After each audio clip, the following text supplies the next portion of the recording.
Hello, everyone. Thank you for attending today's webinar. SACNAS has partnered with Oregon State University to host this webinar on fellowship funding for graduate school with GEM and Oregon State.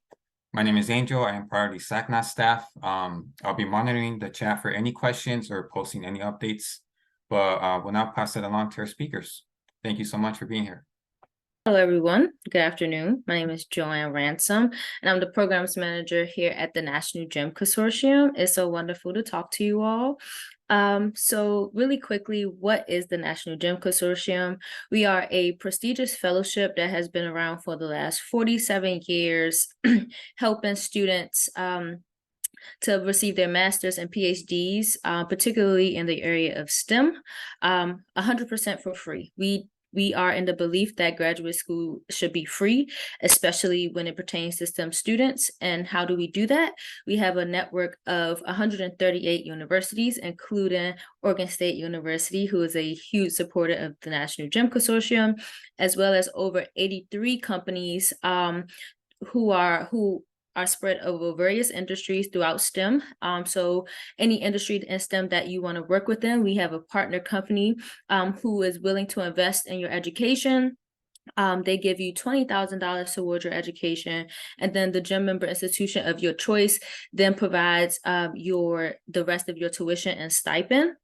We also have two other tiers for GEM fellows. If you don't get selected for an employer, the university still has the opportunity to sponsor you as either a university fellow or associate fellow, which one comes with full tuition and stipend, and then the other comes with full tuition. However, either way, if you are a GEM fellow, your tuition is completely free for graduate school. And the way that you can come find out how you can join a network of over 5,000 GEM alumni, hear about how you can actually get into graduate school with funding. We invite you all to join us next month in Portland, Oregon at the Convention Center on Wednesday, October 25th. Can I share my screen for 1 second just to show you all the flyer? We will be here at the SACNAS convention on Wednesday, October 25th from 9 a.m. to 3 p.m. We invite you to come out and join us, because this is where we'll go into a deep dive as to why graduate school is important. We'll tell you how to competitively apply so that your application is not only read, but also approved. We're going to tell you how to get funding, not only from GEM and your university, but some other external sources of funding so that you can stack money up if possible. And then we're going to actually let you talk to some current graduate students who have already gone through the process that we are asking you all to essentially go through. To be a GEM fellow holds a significant amount of weight. We currently have 6 presidents of universities that hold the title of GEM alumni status. We actually, the first CEO, the first underrepresented minority CEO of Xerox, Ursula Burns, was a GEM alumni. She currently sits on the board as their president. We have numerous amount of tenured professors that are GEM alumni, the first of many who have graduated and gone on to do great things. Alumni who have sold their technology to Amazon. When you go to Amazon and you are searching, you take a picture and you're trying to search for something, a GEM alumni, actually created that technology, sold it to Amazon, and currently she has just got up the funding, $150 million to build the first Silicon Valley in Mississippi. So this is the type of stuff that you all have the capabilities of doing by holding the title of GEM fellow, not even just a GEM fellow, but going to graduate school in general. And so I invite you all to come out next month to join us to hear exactly how we can get you on that graduate school journey. Absolutely free. There are no gimmicks. All you have to do is sign up and show up, and we'll get you there the rest of the way. So with that, I don't know if I have time for a quick Q&A. If I don't, come to the session next month with those same questions, and we'll be sure to get them answered for you. Thank you all so much.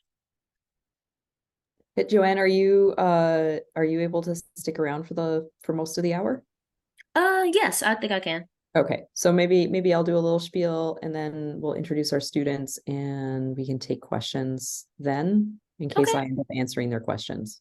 Okay, sounds good. Okay, thanks, Joanne. No problem. So hi, I'm Cora Bordale. Every GEM partner university has a representative, and I am the GEM representative for Oregon State University. I'm also the Associate Dean for Graduate Programs in the College of Engineering. I'm a computer scientist by training. Although I don't do much computer science these days, it feels like, which I kind of miss. So we have really been super happy to partner with GEM because of the support they provide to students. The GEM Fellowship is a really unique fellowship in that it comes with an internship at a company or a national lab, as well as your, the funding for a year of graduate school. The fellowship funding is at OSU is only for a year, but then we continue the funding through other mechanisms through the end of your degree. So through 2 years for a master's student and through up to 5 years for a PhD student. We take that $20,000 from GEM and we hand all of it back over to you. We cover your tuition, we cover your health costs, well, 90% of your health costs.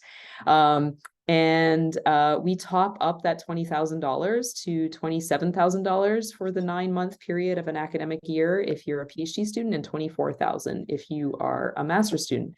And we're always increasing those top up values as costs go up here in town. So we try to turn the GEM Fellowship into a really nice financial deal for coming to Oregon State University and living in Corvallis, Oregon, which is a college town. So we're partnering with GEM to offer this particular grad lab at the SACNAS National Diversity and STEM Conference at the end of October. I put a link in the chat to how to register for that.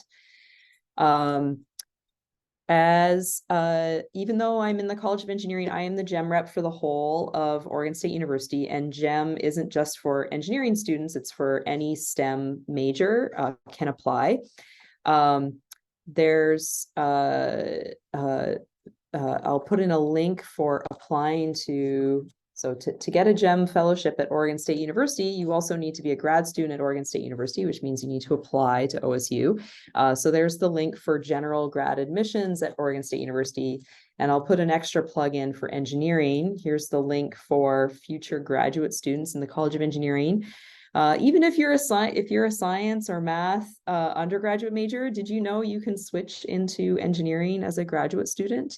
It might be something you should consider. I did that switch myself. I was a math undergrad and I switched to computer science for graduate school, and really like the fact that I have this more breadth of disciplinary background now as a faculty member. There was a question about options for those who can't attend the National Diversity and STEM Conference. You do have to be at that conference to attend this particular GEM grad lab, but GEM has tons of grad labs. Oh, I'm sorry. I sent my, thank you for saying that, Thelma. I put my links so that they appear only to host and panelists and not to everyone. So let me copy those back in. GEM has hosts grad labs throughout the year, and many of those are virtual as well. And maybe I can get Joanne to put in the link for more general grad labs that are available throughout the year. What else should I say? So GEM fellowships are not just for incoming graduate students, although I think most of the fellows are incoming graduate students, but the 2 fellows that you'll hear from today, Javier and Selena, are actually continuing grad students. They were already grad students here at OSU and they applied for the GEM fellowship. They were able to do their summer internship, which they'll tell you about, and they're actually on their fellowship year this current academic year, which here at OSU on the quarter system hasn't quite started yet. Classes start next week for us. The way we work with GEM is that students across the US, applicants across the US, apply to the GEM fellowship, and then as a GEM rep, I get to see everyone who applied to the GEM fellowship. I only really get to see a lot of details if those students indicate interest in OSU. But if they indicate interest in OSU, then that allows me to do some more outreach, not just to you as an applicant, but also within my programs to see if I can find a good match for that student with a good advisor in a program. Because graduate school is unlike undergraduate education in that it's more of an apprenticeship where you work closely with a faculty member. And so finding that match between a student and a faculty member is a really important part of launching your academic career, or furthering your academic career, I should say. And so the work that I do as a GEM rep is to look at every GEM applicant who has indicated interest in OSU, said that they're going to apply to OSU. I make sure you actually did apply to OSU. And I also have contacts across the university to try to find that match. And I can tell you that this is a little bit of special sauce that we do at OSU. Not every GEM rep does that at other universities. So I really encourage you not just to apply to the GEM fellowship, but also to indicate your interest in OSU. I'm going to introduce our two student panelists, Javier Corona, who is a graduate student in electrical engineering, and Selena Moore, who is a graduate student in chemical engineering. And I hope I didn't get those majors wrong. I didn't see them frown. So, okay. I'm going to ask them to each say a couple words about their experience so far, and then we're going to open it up to questions from the audience, which you can either, I think, unmute. Is that right, Angel, that they can unmute and ask questions, or they could type them in the chat? They can type them in the chat or in the Q&A section. Great, thanks. Okay, so Javier, do you want to say a few words first about yourself? Yeah, I can do that. So yeah, I'm Javier. I'm originally from Boise, Idaho. And like Cora mentioned, I'm doing a PhD in electrical engineering. And I did my summer internship at the Department of Energy, Office of Energy Efficiency and Renewable Energy. And so far, it's been a great experience. It's been pretty cool because I actually had a project with the Renewable Energy Office, looking at concentrating solar and stuff like that. So a lot of the people that I was working before on my project, I already knew them and got to see them. So I got to work even closer with them and kind of develop knowledge from the other side to see what it takes to fund a project and to do project management. And that really ultimately helps you understand your research and understand what it takes to get research done. So it's been pretty cool so far. I don't know, Selena, if you want to introduce yourself now. Sure. Can you guys hear me all right? Awesome. Yeah, hi, I'm Selena. As Cora mentioned, I'm doing my master's in chemical engineering. I'm actually going into my third year, so a little bit untraditional if anyone has any questions about that.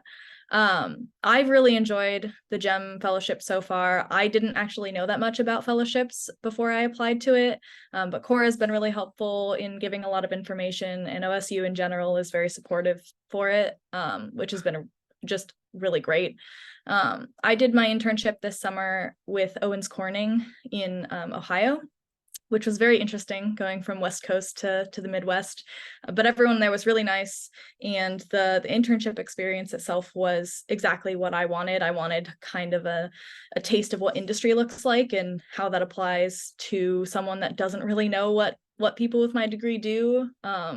Everyone always says, oh, you can do anything. And I'm like, I would like some examples would be helpful. So it was really great for that. And yeah, overall, I've had a great time with the fellowship and grad school in general. It's been an awesome experience.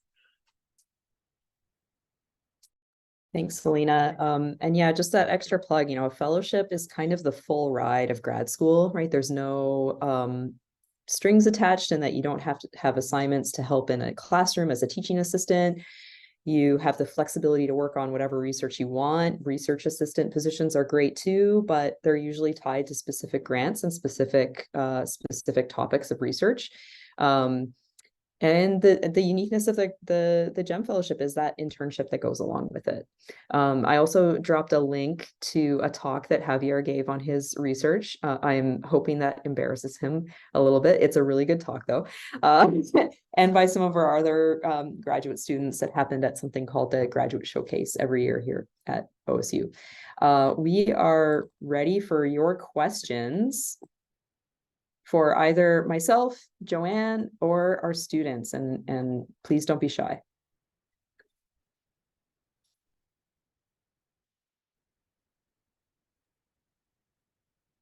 While we wait for some questions, I just wanted to say, Selena mentioned that she did her internship at like more of an industry place. But there's also other opportunities to do internships at national labs or areas that aren't necessarily industry, but have more of a sciencey background. So there's definitely opportunities to do many different things with the internship. I saw someone raise their hand and I clicked a button and then the hand disappeared. So if you raise your hand, please, I think you can unmute and ask or type your question into the chat.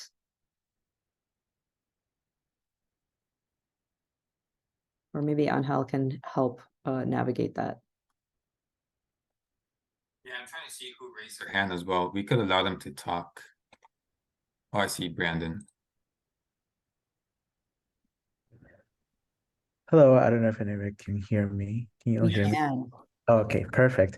Hi, my name is Brandon. I just have a question going back to the talking about like the internships, and if we have maybe like a lab in mind that we may be interested in doing research with during summer, is there a way to coordinate that, to facilitate that so that the student has the choice to pick a specific lab? Yeah, so when you apply for the GEM Fellowship, you indicate your top, is it just 3 or is it more than 3? 3 places you want to be matched with. And those are the first, oh, sorry, Joanne should No, you're fine. You're fine. So I was just saying that you're correct. And so it's super important that when you're filling out your GEM application, you do your research first. And so what I mean by research is go to the GEM website, look who our employers are, and look what employers are sponsoring your major, because a lab that you may really want to work with may not be sponsoring or funding your subject matter, and you get the opportunity to list 3 companies, and those are going to be the first 3 companies that see your application. Now, other companies have the opportunity to also view your application, but you want to try to make sure within those first 3 rounds that one of those companies wants to work with you. And so do your due diligence, go on the website and look to see what companies are sponsoring the major that you want to study in grad school.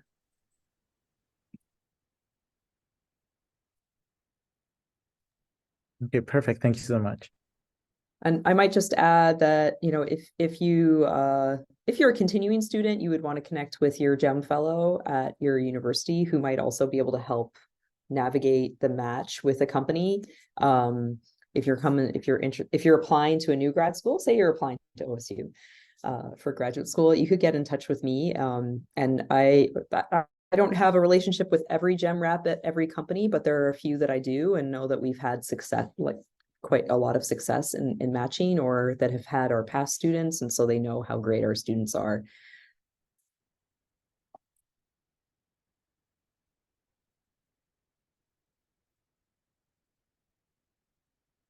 Oh, there was a question that says, he's currently an undergraduate student who works in the lab.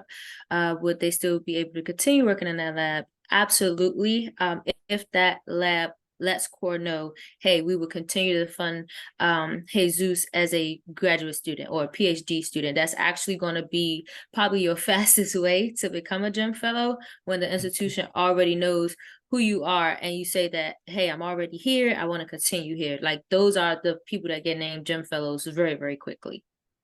Yeah, and at OSU, the match within the university is really at the program level. So you have to be admitted to a graduate program, and then programs are the ones that are responsible for guaranteeing that funding, particularly in the College of Engineering.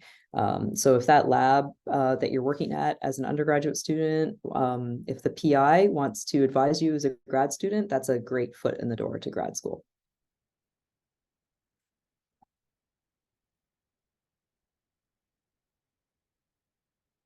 Other questions?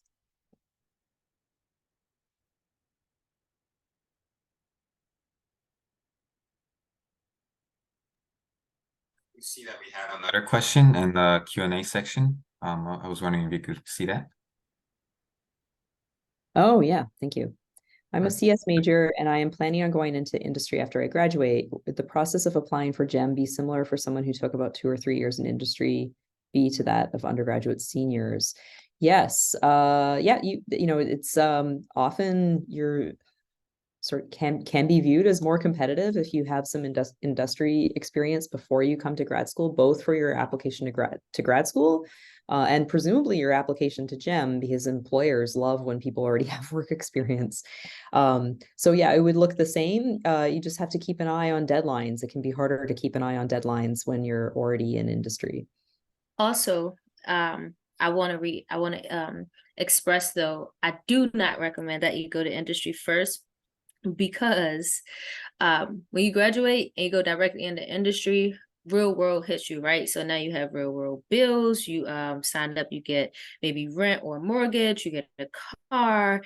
You now have more expectations than what you would have had just going straight into undergrad. However, outside of all of that, graduate school is an investment into yourself. And when you graduate from undergrad, industries and employers know that you are at your, if you are interested in stocks, they can get you at your lowest value. You want to buy low, sell high. And so you don't want to go directly into industry assuming that you are at your highest value, when you can take a couple of years, invest in yourself, and then tell them what you're worth, versus them telling you what you're worth at that time. And so it's really an investment in yourself. And I'm telling you now, 1 to 2 years turns into 3 to 4 years. And then you kind of become like myself, and we 7 years out now, and now I'm just going back to school. And so you don't want to keep pushing that goal further and further. Now, if you absolutely have to, by all means, do what's best for you and your situation. But if you have if you're wondering, I'm gonna go to industry, get experience, and then go back, it's always, I'm going to tell you, 95 to 98% better just to go directly to graduate school.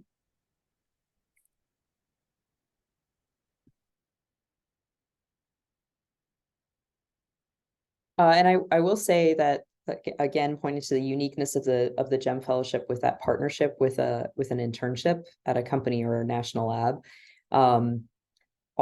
We haven't been partnered with GEM for that many years here at OSU. I think it's been about 7 years.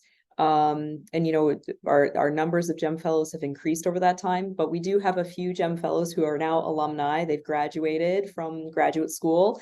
And every single one of those GEM fellows who've graduated got an offer from the company that they did their internship at. And some of them have chosen to go back and work there, and some have chosen to take on other jobs.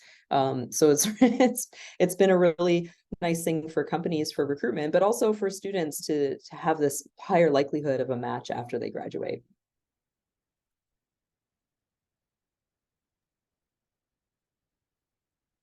It looks like I accidentally dismissed Chris Ramos's question here, so I'll just repeat it here.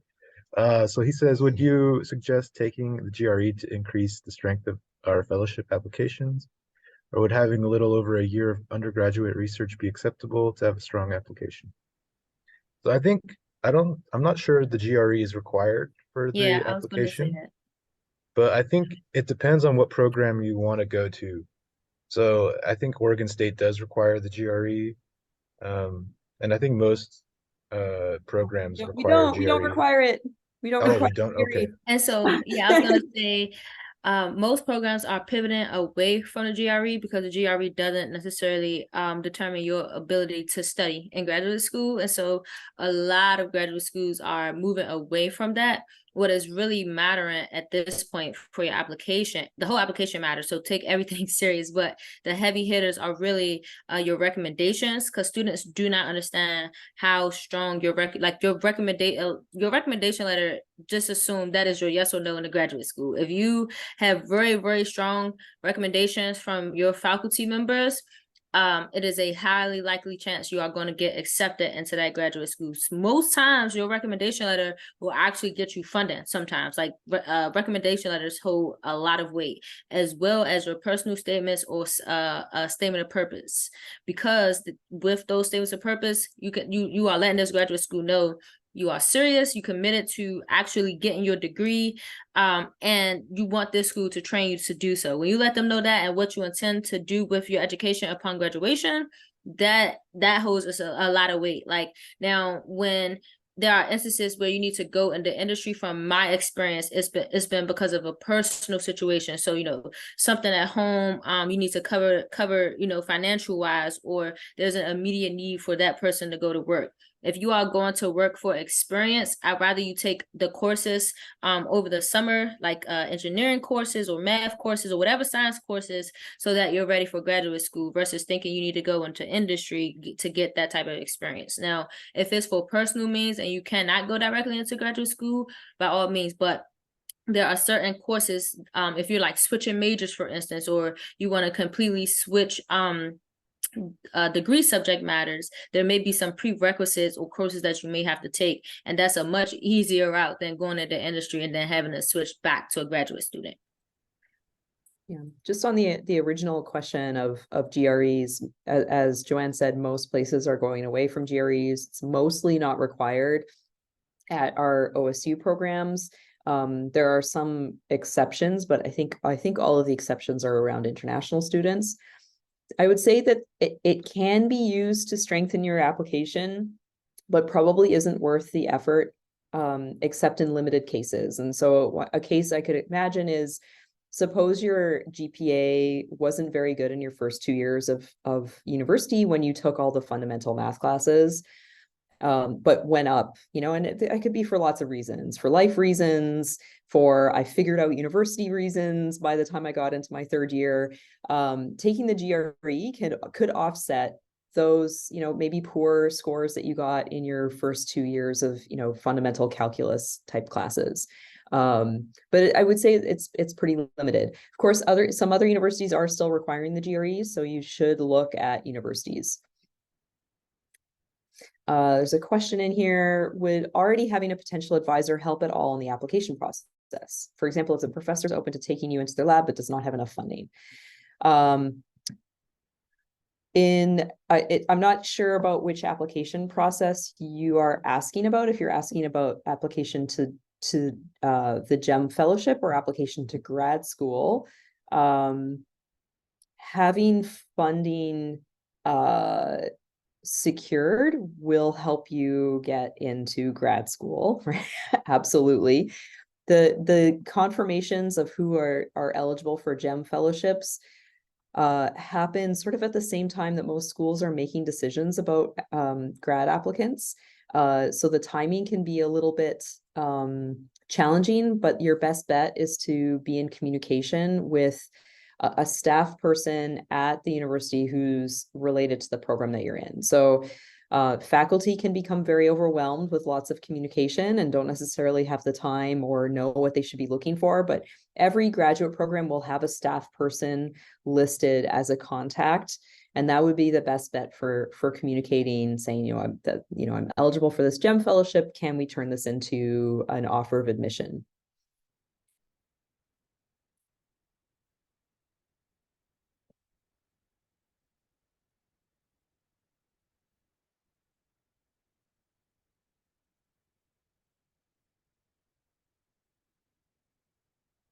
So I have a couple questions for Selena and Javier about their internships. Javier, I think you already had a relationship with the national lab before you went, right? But Selena Owens Corning was totally new to you, right? Yeah, it was. So one thing that I really liked about the GEM Fellowship is the fact that once you apply, it's often employers that will reach out to you and kind of connect that way, which saves a lot of stress and time of having to, not that you shouldn't do your research, because I do agree with Joanne that doing a research on who the employers are that partner with GEM is really helpful to get an idea for what you're looking for. But it also does help when employers that you didn't know about previously will reach out to you, and you have the opportunity to look at something that maybe you wouldn't have otherwise considered. So I didn't know anything about Owens Corning before they reached out to me, and it ended up being just a great experience. They do, in case anyone's curious, they do work with they've got like 3 industries. So they do roofing, composites, and insulation work. And so they'll do different R&D type things for all of those, and they'll sell the products to different companies and different contractors and things. But that wasn't something that I was looking at all before I applied for the GEM Fellowship. So it was really nice to kind of have that connection that I was very unaware of beforehand.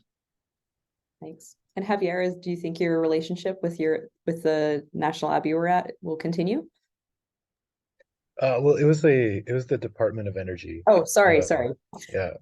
So it wasn't a lab. The Department of Energy has labs and like offices, I guess. So, but yeah, it was an office, and I think so because they were really nice, and if I don't end up working there, I at least will probably interface with them on projects, or because the Department of Energy, they do a lot of funding of research, so it's good to have someone that you know pretty well, and if they release a funding opportunity, you can talk to them and get more knowledge about what they're looking for.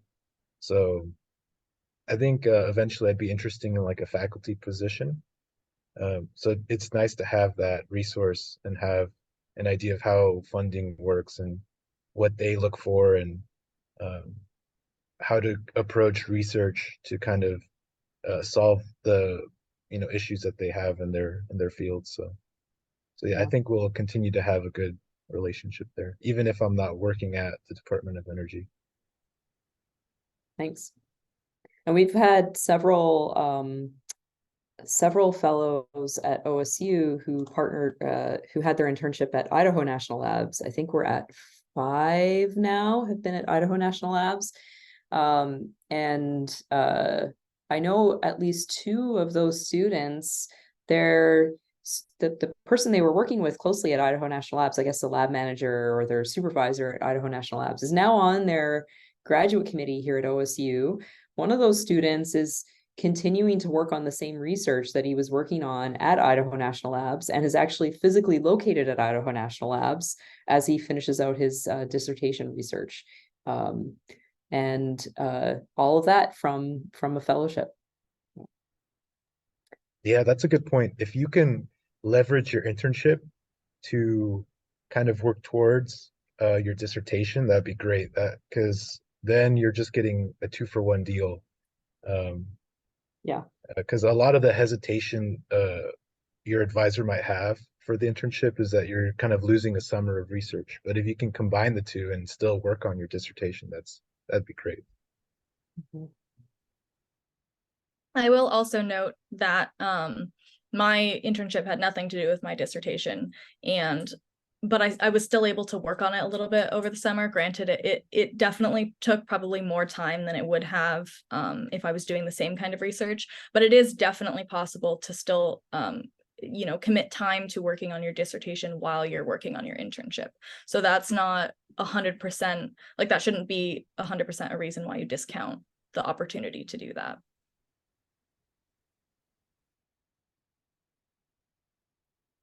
Are there other questions from the attendees?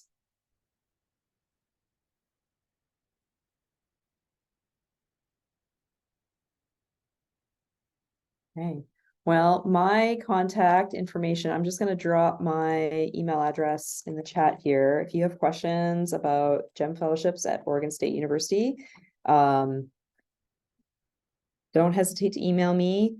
OSU will be at NDI STEM at the end of October. We're going to have a massive booth there. I'm very sad I won't be able to be there, but we have some wonderful people going from Oregon State University, including in the College of Engineering. And of course, we are co-hosting that grad lab with Jem on the workshop day before the conference, on the Wednesday before the conference. So I hope you'll be able to make it there. Any last thoughts or comments from any of the panelists? Okay, thanks everybody. Thank you. All right, thanks Thanks, everyone for guys. coming through. Thank you. Bye.